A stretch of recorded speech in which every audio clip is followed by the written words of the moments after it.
নমস্কার। রম্য গল্পমালায় সকল শ্রোতা বন্ধুদের জানাই স্বাগত।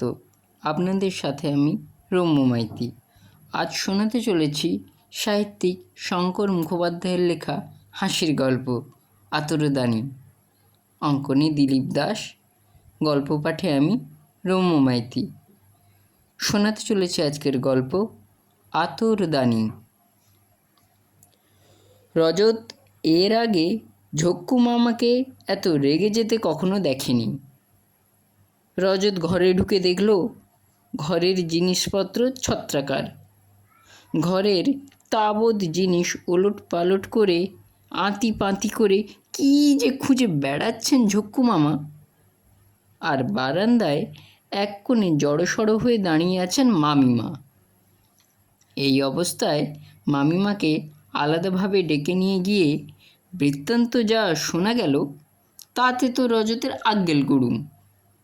ঘটনাটা চুরির, আর চুরি বলে চুরি খোদ দ্বারকার ঘরে চুরি। দ্বারকা ঝক্কু মামার ঘরে এ হেন চুরির কথা ভাবাই যায় না।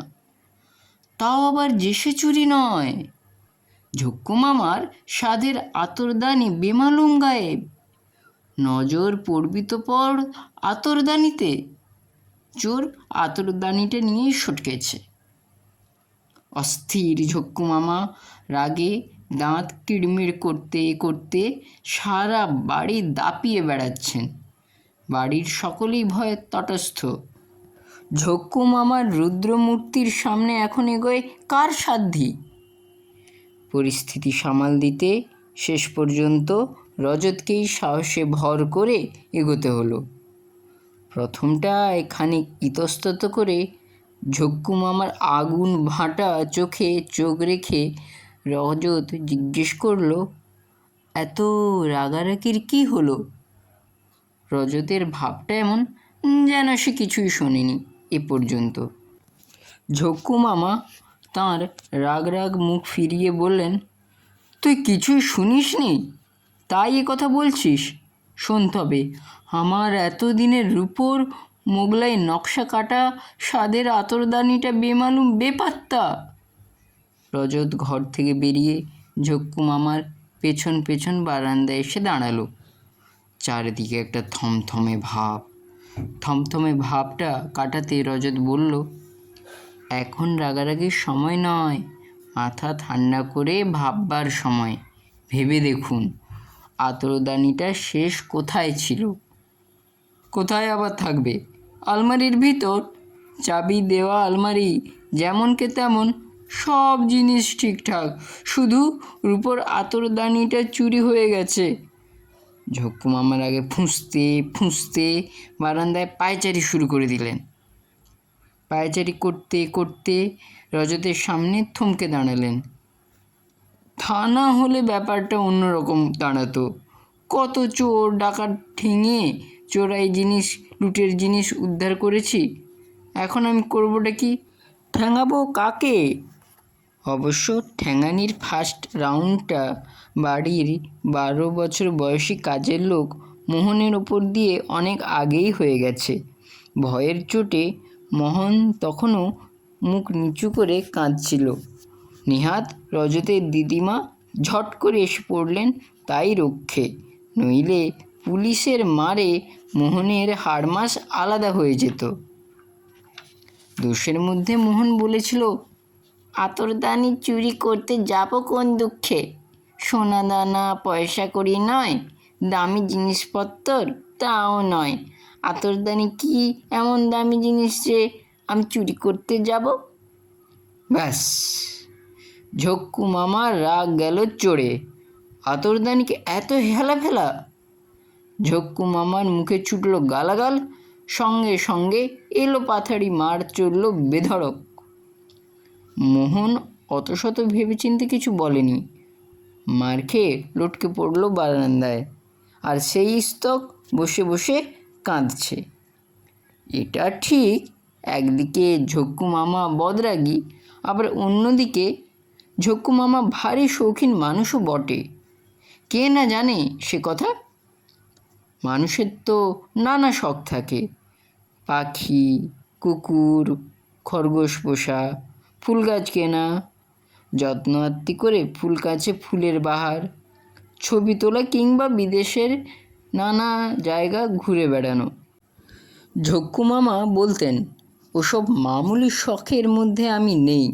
নবাব, বাদশাহ, রাজা উজিরের মতো শখটা আমার মেজাজি। যেমন ধরো আতর মাখা, আতর সংগ্রহ করা ইত্যাদি ইত্যাদি। আর এই আতর সংগ্রহের সুবাদে বিচিত্র সব ছোট ছোট শিশি জোগাড়ও হতো। কলকাতার বর্নফিল্ড লেন, লখনউয়ের আমিনাবাদ, দিল্লির চাঁদনি চক থেকে ঝক্কু মামা খুঁজে বেড়াতেন নানা ডিজাইনের শিশি আর আতর। ছোট বড় শিশির গায়ে মাপসই লেবেল, লেখা থাকতো ক্রমিক সংখ্যা মিলিয়ে আতরের বৃত্তান্ত, আতর কোথায় তৈরি, কোথা থেকে সংগ্রহ ইত্যাদি। জায়গার নাম লখনউ না গয়া, বেনারস না গাজিয়াবাদ, হায়দ্রাবাদ না জৌনপুর, ঔরঙ্গাবাদ না জলন্ধর। আর আতরের দৌলতে ঝক্কু মামা থানায় ঢুকলেই সারা থানা গন্ধে ভুরভুর করত। লক আপের কয়েদি থেকে থানার হাবিলদার কিংবা ঝাড়ুদার, থানার দরজায় দাঁড়িয়ে থাকা সেন্ট্রি পর্যন্ত বুঝতে পারত, হ্যাঁ, বড়বাবু ভুঁড়ি তুলিয়ে থানায় ঢুকছেন এবার। এহেন শখের খবর যারা রাখত তারা নিজেদের স্বার্থে সময় বিশেষে উপহার দিত নানা ধরনের আতর। ছোট ছোট ডেকোরেটিভ শিশি এমন কত জমে উঠত অনায়াসে। হরেক রকম আতরের শিশি রাখার জন্য একটা সুন্দর ট্রে, আর মন পছন্দ বিশেষ ধরনের আতর রাখার জন্য একটা দানি রাখা অপরিহার্য হয়ে উঠেছিল। আর এ কথা জানতে পেরে ঝক্কু মামার এক জবরদস্ত শৌখিন পয়সাওয়ালা বন্ধু খোদ হায়দ্রাবাদ থেকে এক দারুণ চমৎপ্রদ রূপোর আতরদানি জোগাড় করে ঝক্কু মামার জন্মদিনে উপহার পাঠিয়েছিলেন। সেই দারুণ আতরদানিটা এই কালকেও বহাল তবিয়তে কাঁচের আলমারিতে শোভা বর্ধন করছিল। আর আজ ভোর থেকে সেটি বেপাত্তা। অথচ আতরদানির ডানা নেই যে সেটি উড়ে যাবে। আলমারিতে চাবির ব্যবস্থা আছে, চাবি হাতিয়ে চুরি এ তো যার তার কম্য নয়। খানদানি পাকা চোর হলে অবশ্য অন্য কথা। অথচ এমন দুঃসাহসিক চুরি কে করতে পারে? এ কথা ভেবে ভেবে ঝক্কু মামা আরও বেশি অস্থির হয়ে উঠেছিলেন। তাই দেখে মামিমাও বিমর্ষ। তিনি রজতকে এক ফাঁকে ডেকে বললেন, দেখো দেখি কি গেরো। তা দেখো বাবা রজত, তোমার মামার সঙ্গে সঙ্গে একটু থেকো। রেগে গেলে জানোই তো ওর ব্লাড প্রেশার বেড়ে যায় হু হু করে। একবার ডাক্তারের কাছে ওকে নিয়ে গিয়ে ব্লাড প্রেশারটা চেক করাতে হবে দেখছি। কিন্তু ব্লাড প্রেশার চেক করার সময় কোথায়? ডাক্তারের চেম্বারে যাওয়ার বদলে ঝক্কু মামার তখন থানায় যাওয়া জরুরি হয়ে পড়েছে। থানায় কাজকর্ম পড়ে আছে অনেক। থানায় ঢুকেই ঝক্কু মামার চোখে পড়ল সব দাগি ছিঁচকে, আধা ছিঁচকে চোর, বাটপার, ছিনতাইবাজদের ওপর। ঝক্কু মামার নির্দেশে পুলিশের সিপাহীরা ছুটল এদিক ওদিক। হুঙ্কার উঠল, পুরনো দাগি আসামিদের পাকড়াও করো। তাদের ডেরা জানা ছিল তাদের হাড়হদ্দ। ধরাও পড়ে গেল কজন, আর তাদের ধরেই পুড়ে ফেলা হলো থানার লক আপে। পুরনো চোর, দাগি, ছিনতাইবাজরা সকলেই তো তাদের ধরপাকড়ের কারণ শুনে থ। আতরদানি চুরির জন্য এত কাণ্ড! এমন চুরির কথা তো তারা কখনো শোনেনি। তাদের কথা হচ্ছে, এত জিনিস থাকতে তারা আতরদানি চুরি করবেই বা কেন? তাদের যে যার লাইনটাও তো আলাদা। তাছাড়া প্রবল প্রতাপান্বিত বড়বাবুর আতরদানি চুরি করবে এত বড় বুকের পাটা তাদের নেই। 5 বার জেলের ঘানি ঘোরানো চোরটা হাত জোড় করে বলল, হুজুর, বিশ্বাস করুন, আতরদানি নিয়ে কি আমরা জেনে শুনে বিপদ ডেকে আনব? থানার ছোটবাবু বললেন। বিপদ কীরকম? চোরটা উত্তরমুখ উবু হয়ে বসেছিল।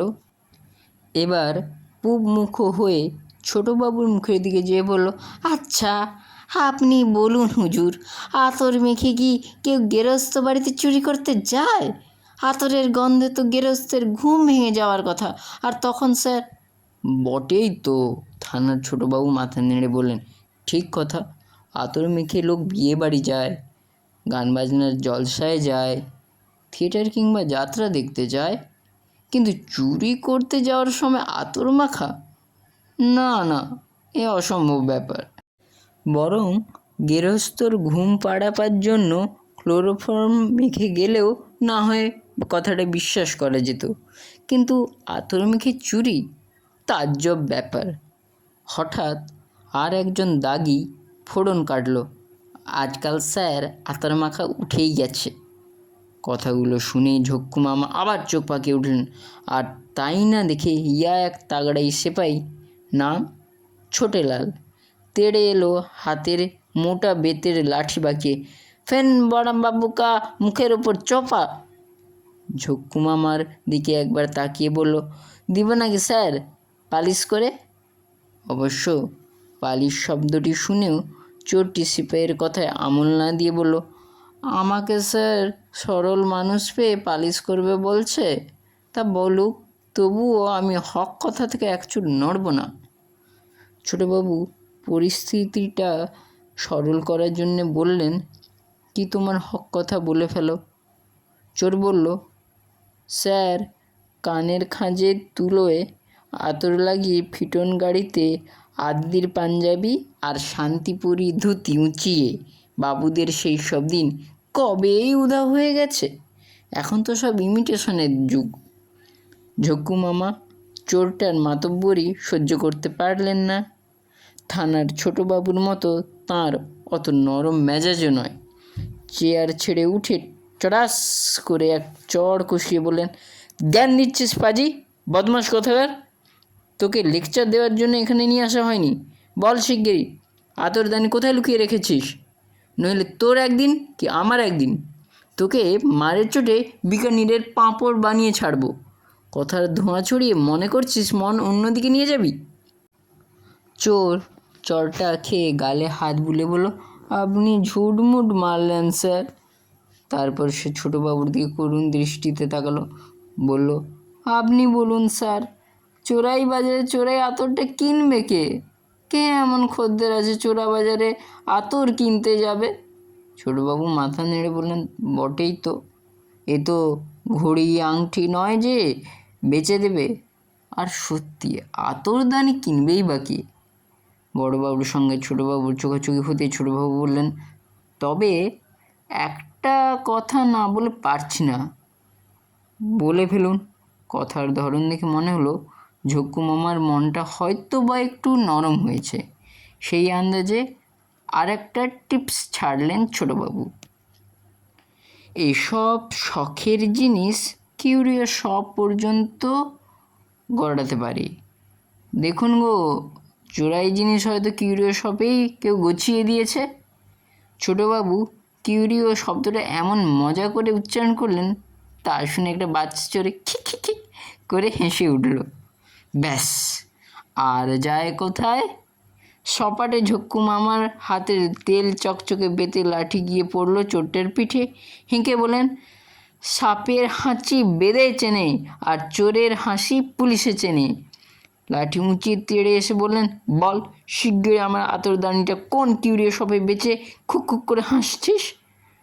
পিঠের যন্ত্রণায় জায়গায় হাত বুলোতে বুলোতে বাচ্চা চোরটা ভয়ে সিঁটিয়ে উঠল। কিউরিও শব্দটা বেশ মজা করে উচ্চারণ করেছিলেন ছোটবাবু।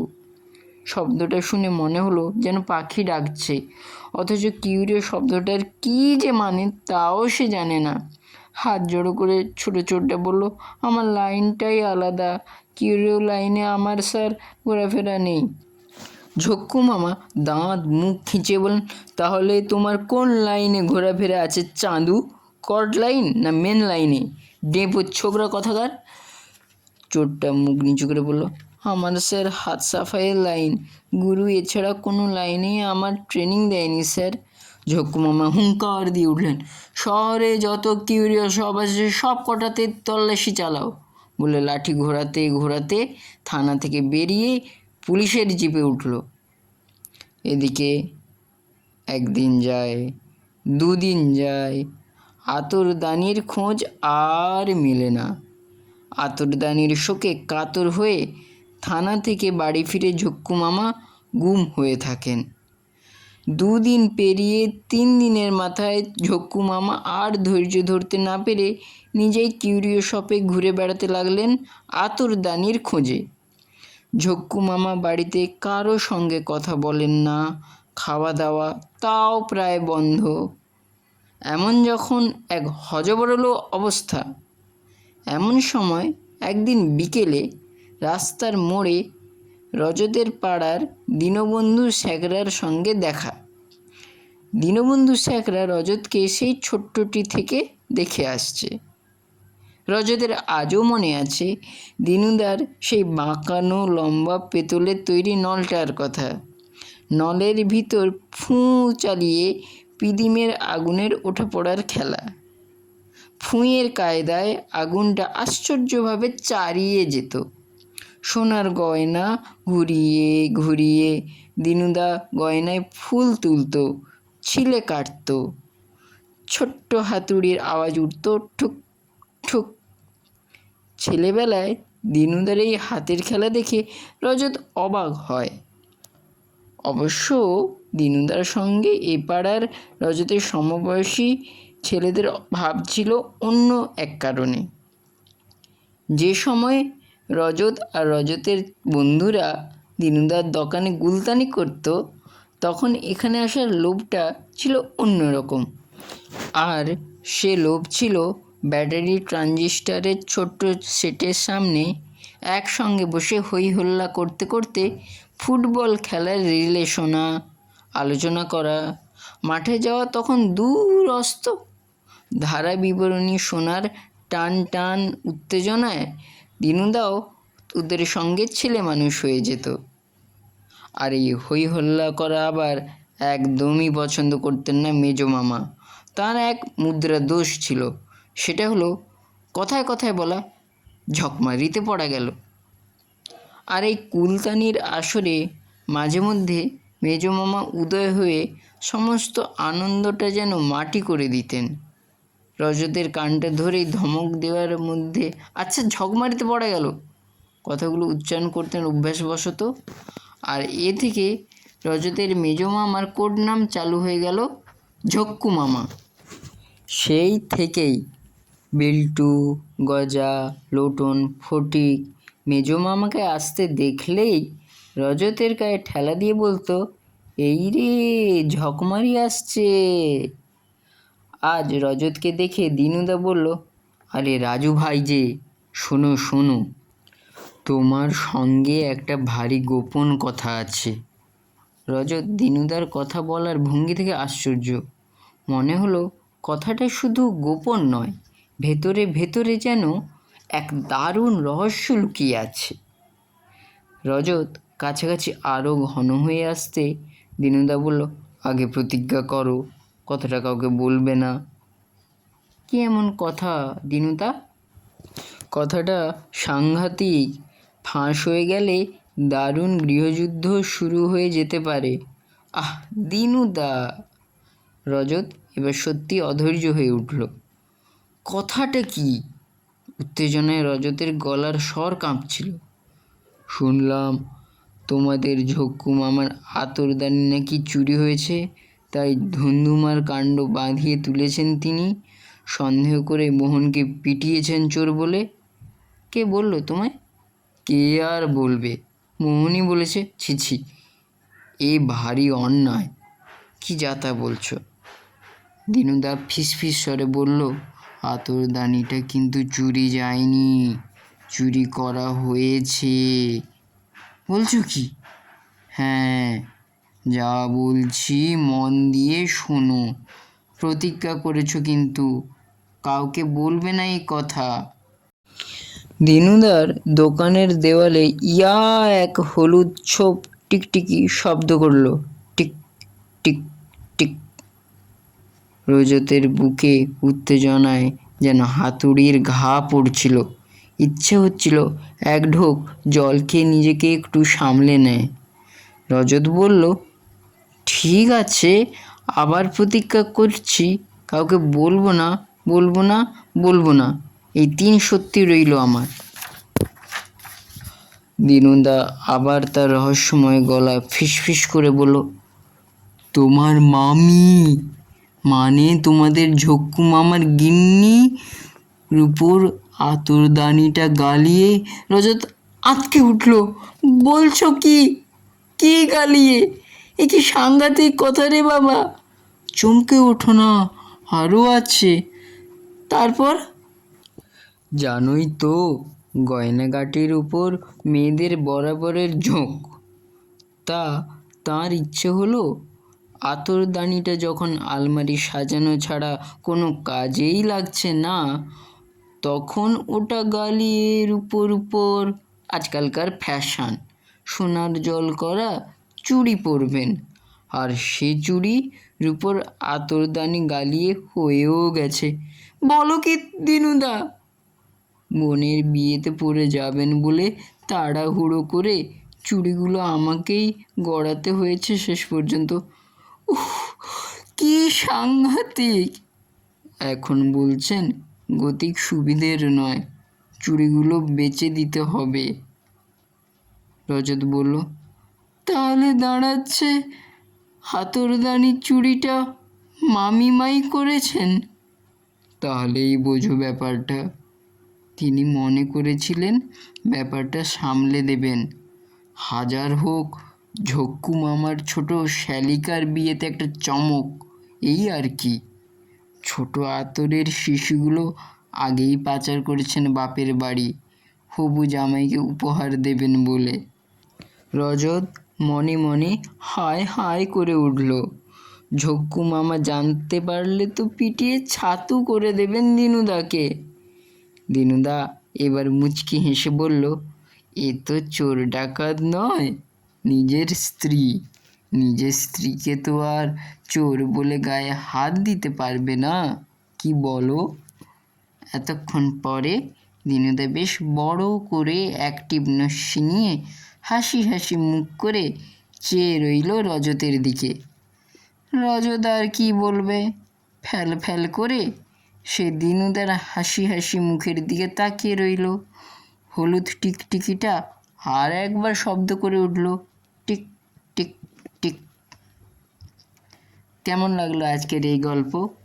কমেন্ট বক্সে অবশ্যই লিখে জানান। গল্পটি ভালো লাগলে লাইক এবং শেয়ার করতে ভুলবেন না। পরবর্তীকালে নিত্য নতুন নানা স্বাদের গল্প পেতে এখনই আমার চ্যানেলটি সাবস্ক্রাইব করে আমার পাশে থাকুন। ধন্যবাদ।